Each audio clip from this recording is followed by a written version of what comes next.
May the words of my mouth and the meditations of all our hearts be pleasing to you, O Lord, my rock and my redeemer.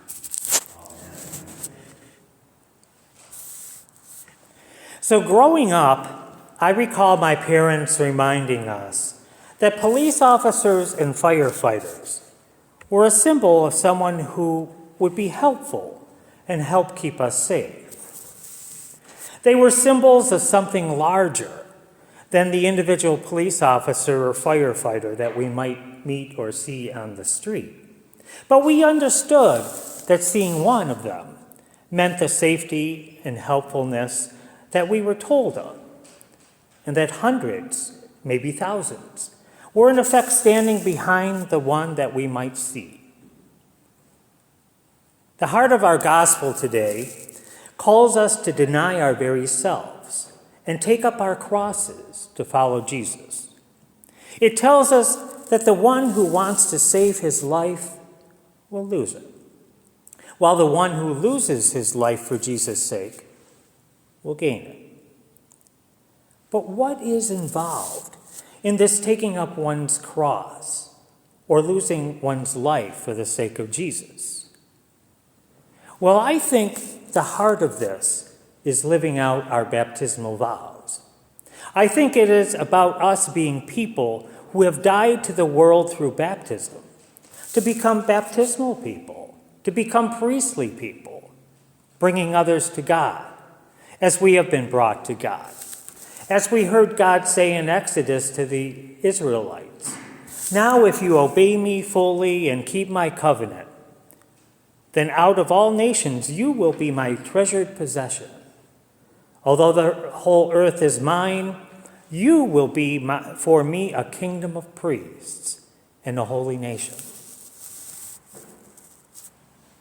Taking up one's cross and losing one's life is about being vulnerable to ourselves, to others, and with our God. It's about a call for us to be vulnerable to others, to be vulnerable to share compassion with others, to be real with others, to strive for justice alongside and with those who are being oppressed, to be willing to open one's heart and one's life to others in need, to be open to recognizing the image of God in every person that we come across and who crosses our path, with no exceptions. We recommit ourselves to this each time we reaffirm our baptismal vows that remind us of our being a priestly people serving God.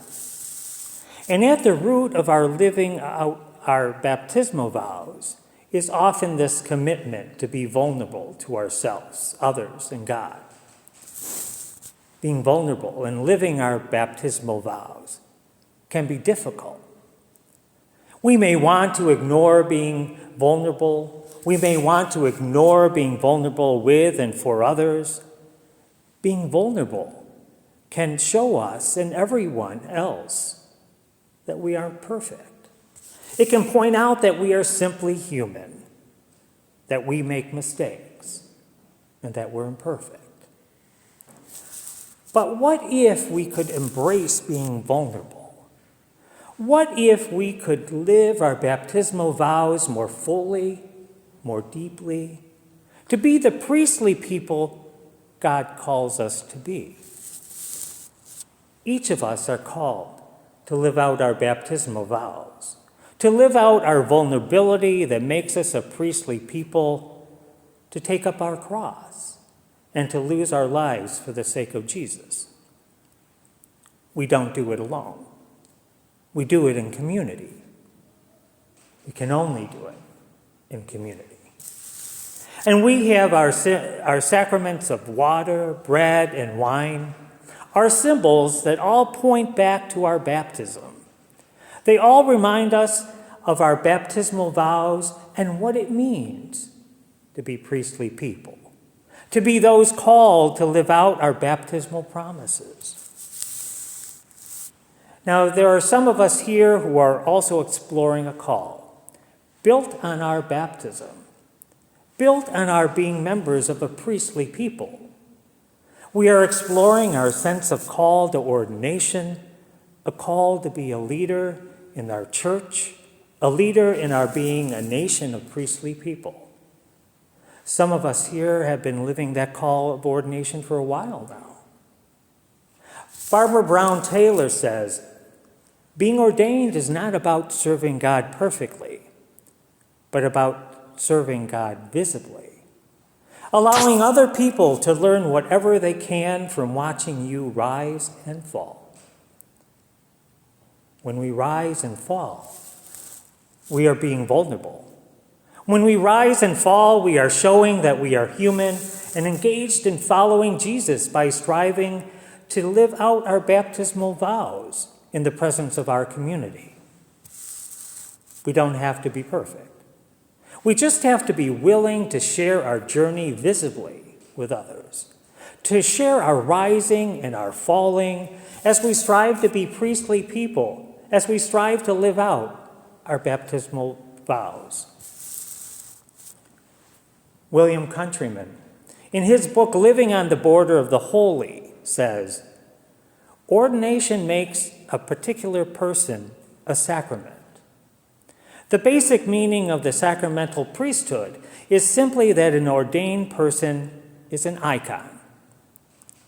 He goes on to explain that ordination is a sacrament, an icon, meant to point back to the common priesthood of all of us that we share through our baptism and our living out of our baptismal vows. The common priesthood that we all share in simply being human. So it seems we come back to the fact that our symbols often provide a far larger sense of meaning and reality behind the individual symbol or particular person.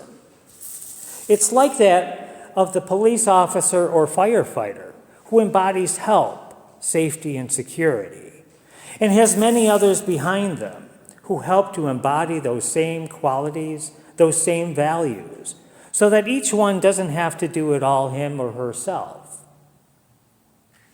We are called, likewise, to embody our baptismal vows as we live these out in community.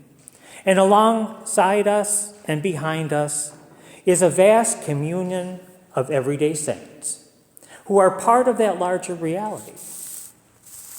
And those of us who are ordained or go on to be ordained, I think we need to remember that our ordination is not a call to perfection, not a call to some elite status or level, but rather an outward sign to help us to embody, help us to be icons, to be sacraments of the priestly nature that we all share with others in our baptism as we try to live out our baptismal vows every day together.